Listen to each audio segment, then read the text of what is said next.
మాజీ ఎమ్మెల్యే జీవన్ రెడ్డిపై కేసు నమోదైంది. జీవన్ రెడ్డితో పాటు అతని కుటుంబ సభ్యులపై చేవెళ్ల పిఎస్లో కేసు ఫైల్ అయింది. దామోదర్ రెడ్డి అనే వ్యక్తికి సంబంధించిన భూమిని కబ్జా చేశారు అన్నది జీవన్ రెడ్డిపై ఆరోపణ. ఎర్రపల్లిలోని 20 ఎకరాల 20 గుంటల భూమిని 2022లో కొనుగోలు చేశాడు దామోదర్ రెడ్డి అనే వ్యక్తి. సర్వే నెంబర్ 32, 35, 36, 38లో ఫంక్షన్ హాల్ నిర్మించారు దామోదర్ రెడ్డి. ఈయన ఫంక్షన్ హాల్ పక్కనే జీవన్ రెడ్డి భూమి కూడా ఉంది. 2023లో ఫంక్షన్ హాల్ కూల్చేసి దామోదర్ రెడ్డి భూమిని కబ్జా చేశాడని జీవన్ రెడ్డిపై ఆరోపణ. అంతేకాదు కబ్జా చేసిన భూమికి రక్షణగా పంజాబీ గ్యాంగ్ను జీవన్ రెడ్డి పెట్టారని తెలుస్తోంది. తన ఫంక్షన్ హాల్ కూల్చేయడంతో నిలదీసేందుకు వెళ్లిన దామోదర్ రెడ్డిపై పంజాబీ గ్యాంగ్ దాడికి పాల్పడింది. మారణాయుధాలు చూపించి దామోదర్ రెడ్డిని భయభ్రాంతులకు గురిచేశారని బాధితులు ఆరోపిస్తున్నారు. ఘటనపై తాజాగా చేవెళ్ల పోలీసులకు ఫిర్యాదు చేశాడు బాధితుడు దామోదర్ రెడ్డి. జీవన్ రెడ్డితో పాటు కుటుంబ సభ్యులపై 6 సెక్షన్స్ కింద కేసు నమోదు చేశారు.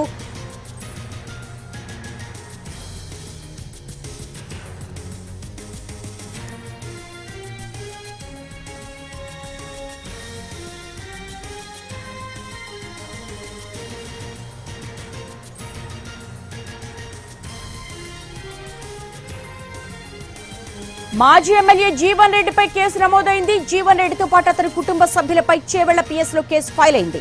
దామోదర్ రెడ్డి అనే వ్యక్తికి సంబంధించిన భూమిని కబ్జా చేశారు అన్నది జీవన్ రెడ్డిపై ఆరోపణ. ఎర్రపల్లిలో 20 ఎకరాల 20 గుంటల భూమిని 2022లో కొనుగోలు చేశాడు దామోదర్ రెడ్డి అనే వ్యక్తి. సర్వే నెంబర్ 32, 35, 36, 38లో ఫంక్షన్ హాల్ నిర్మించారు దామోదర్ రెడ్డి. ఈయన ఫంక్షన్ హాల్ పక్కనే జీవన్ రెడ్డి భూమి కూడా ఉంది. 2023లో ఫంక్షన్ హాల్ కూల్చేసి దామోదర్ రెడ్డి భూమిని కబ్జా చేశాడని జీవన్ రెడ్డిపై ఆరోపణ.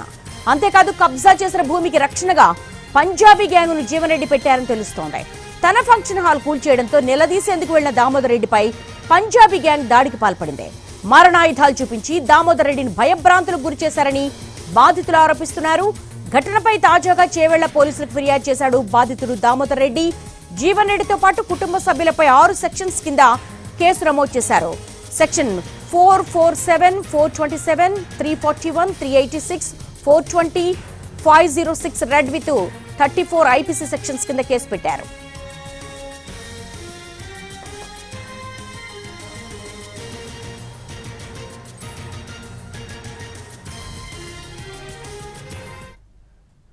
మాజీ ఎమ్మెల్యే జీవన్ రెడ్డిపై కేసు నమోదైంది. జీవన్ రెడ్డితో పాటు అతని కుటుంబ సభ్యులపై చేవెళ్ల పిఎస్లో కేసు ఫైల్ అయింది. దీనికి సంబంధించి మా ప్రతినిధి కిరణ్ అడిగి మరిన్ని వివరాలు తెలుసుకుందాం. కిరణ్, అసలు ఆ ఫిర్యాదులో ఏమని పేర్కొన్నారు దామోదర్ రెడ్డి? దేవి, టిఆర్ఎస్ మాజీ ఎమ్మెల్యే జీవన్ రెడ్డిపై కేసు నమోదైంది చేవెళ్ల పోలీస్ స్టేషన్ లో.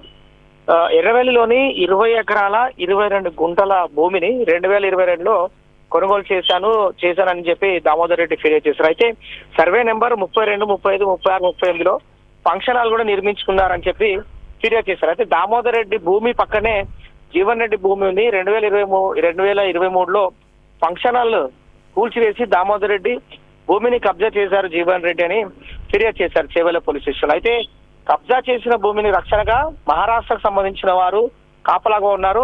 ఆ ల్యాండ్ లోకి ఎంటర్ అయ్యారు. వారు తమను మారణాయుధాలతో బెదిరించారు. తమ ల్యాండ్ లో జీవన్ రెడ్డికి సంబంధించిన వ్యక్తులు అందులో ఉన్నారని, దీనిపైన చట్టపరమైన చర్యలు తీసుకోవాలి, ఆ భూమి తమకు చట్టపరంగా రావాలని ఈ ఘటనపై తాజాగా చేవెళ్ల పోలీసులు కూడా ఫిర్యాదు చేశారు దామోదర్ రెడ్డి. అయితే జీవన్ రెడ్డి కుటుంబ సభ్యులపైన చేవెళ్ల పోలీస్ స్టేషన్ లో కేసు నమోదైంది. ఐపీసీ సెక్షన్ 447, 427, 441 అలాగే 386, 420, 506 5 సెక్షన్లతో పాటుగా రెడ్ విత్ 34 ఐపీసీ సెక్షన్ల కింద కేసు నమోదు చేశారు. ప్రస్తుతం అయితే మాజీ ఎమ్మెల్యే బీఆర్ఎస్ మాజీ ఎమ్మెల్యే జీవన్ రెడ్డిపైతో పాటుగా అతని కుటుంబ సభ్యులపైన కూడా చేవెళ్ల పోలీస్ స్టేషన్ లో కేసు నమోదైంది. దేవి, ఈ సెక్షన్స్ అన్ని కూడా బెయిలబులేనా? ప్రస్తుతం అయితే ఈ కేసెస్ ఏవైతే ఉన్నాయో ఈ కేసులో సెక్షన్ సంబంధించి పరిశీలిస్తే 420 అలాగే 447, 427, 341, 306, 386 అలాగే 506 అయితే ఉద్దేశపూర్వకంగానే బెదిరింపులకు పాల్పడ్డారు, చీటింగ్ చేశారనేది ఉంది కాబట్టి 386 ఒక నాన్ బెయిలబుల్ సెక్షన్ ఉంది. అలాగే 341 కూడా నాన్ బెయిలబుల్ సెక్షన్ ఉంది. అయితే ఇదంతా కూడా కాగ్నిజబుల్ కింద పరిగణలోకి తీసుకోవాల్సి వస్తుంది. అయితే ఇవన్నీ కూడా ఇందులో 5 సెక్షన్లో 2 సెక్షన్ నాన్ బెయిలబుల్ సెక్షన్స్ ఉన్నాయి కాబట్టి ఈ కేసు తీవ్రతను బట్టి న్యాయస్థానం ఎలాంటి తీర్పిస్తుందనేది మాత్రం వేచి చూడాల్సి ఉంటుంది. అయితే ఇదంతా కూడా కోర్టు పరిధిలో ఉంటుంది కాబట్టి ఈ కేసుకు సంబంధించి కూడా ఇటు జీవన్ రెడ్డి కోర్టును ఆశ్రయించే అవకాశం ఉంటుంది. సో ఈ కేసెస్ ప్రస్తుతం అయితే 2 సెక్షన్లు నాన్ బెయిలబుల్ ఉన్నాయి. అలాగే 4 సెక్షన్లు దీనికి సంబంధించిన పరిస్థితి కాగ్నిజబుల్ సెక్షన్ అంట.